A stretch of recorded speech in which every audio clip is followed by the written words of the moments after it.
माता की। सूर्य हादसा एनकाउंटर और नगरी में एम्स 2 के लिए आदिवासियों की ज़मीन को कथित रूप से गलत तरीके से कब्जा किए जाने के खिलाफ बीजेपी प्रदेश नेतृत्व के आह्वान पर आज पूरे राज्य में एक दिवसीय धरना प्रदर्शन आयोजित किया गया। जमशेदपुर जिला मुख्यालय पर भी भाजपा नेताओं ने धरना देते हुए सूर्य हादसा एनकाउंटर की सीबीआई जांच की मांग उठाई। इसके साथ ही नगरी में आदिवासी ज़मीन पर अवैध कब्जे के खिलाफ जमकर विरोध दर्ज कराया। भाजपा नेताओं का कहना है कि पूरे राज्य में आदिवासियों के साथ छल किया जा रहा है, उनकी हत्याएं की जा रही है और उनकी ज़मीनें छीनी जा रही हैं। नेताओं ने आरोप लगाया कि राज्य सरकार आदिवासी विरोधी कार्यों में संलिप्त है। उन्होंने केंद्र सरकार से दखल देने और आदिवासियों पर हो रहे अत्याचार के खिलाफ न्याय दिलाने की मांग की है। तो पुलिस उस पर अत्याचार करती है, केस करती है। 19 केस में वो बाइज्जत बरी हो गए और 5 पर बेल पर थे। और आप समझिए कि वैसे नेता जो कि हमेशा गरीबों के मसीहा के रूप में जाने जाते थे, 400 बच्चों को निःशुल्क शिक्षा दे रहे थे, भोजन दे रहे थे और उनकी इस तरह से निर्मम हत्या हुई और ये सरकार मौन है। हम लोग उसमें विधानसभा में सीबीआई जांच के लिए मांग रखते रहे, लेकिन माननीय मुख्यमंत्री जी ने खड़ा होकर एक शब्द नहीं कहा। और झारखंड में सीआईडी से या किसी और एजेंसी पर हम लोगों का विश्वास नहीं है। अगर आप निष्पक्ष जांच कराना चाहते हैं, दोषीवार को सजा दिलाना चाहते हैं, तो आप उनका सीबीआई जांच कराइए।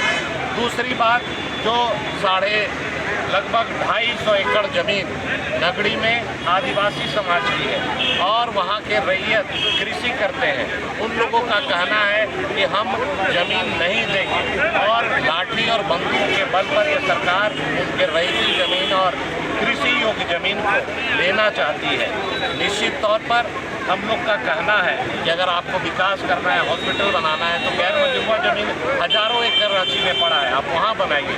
लेकिन आदिवासी को आइए मत, उजाड़िए मत। एक आदिवासी नेता की हत्या होगी। झारखंड में जिस तरह का भ्रष्टाचार है, चाहे आप अंचल कार्यालय आइए, चाहे ब्लॉक जाइए, चाहे थाना जाइए, बिना पैसे दिए कोई काम नहीं हो रहा है। बालू की लूट, कोयला की लूट और ट्रांसफ़र पोस्टिंग का उद्योग चल रहा है। इसी के विरोध में आज हम लोग महानगर जमशेदपुर के तत्वाधान में आज डीसी कार्यालय का घेराव कर रहे हैं।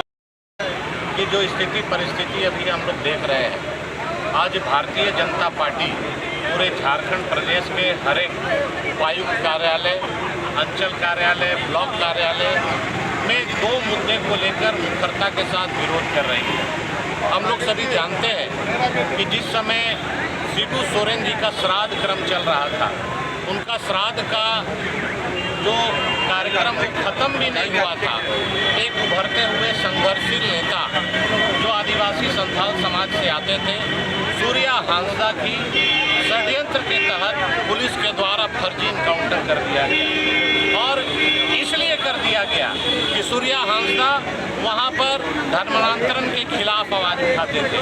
सूर्य हांसदा वहाँ पर बांग्लादेशियों के घुसपैठ पर आवाज़ उठाते थे। सूर्य हांसदा भू माफिया, पत्थर माफियाओं के खिलाफ आवाज़ उठाते थे। कहीं ना कहीं जिस तरह से हमारी जो अर्जुन मुंडा जी के नेतृत्व में जो 5 सदस्यीय टीम गई थी, जांच से ये खुलासा किया कि वहाँ पर पुलिस उनको ले जाकर इनकाउंटर फर्जी तरह से किया, पहले टॉर्चर किया और जेएमएम और कांग्रेस के लोग उनको एक अपराधी बता रहे हैं। अब आप सोचिए, जो व्यक्ति 4 चुनाव विधानसभा का लड़ा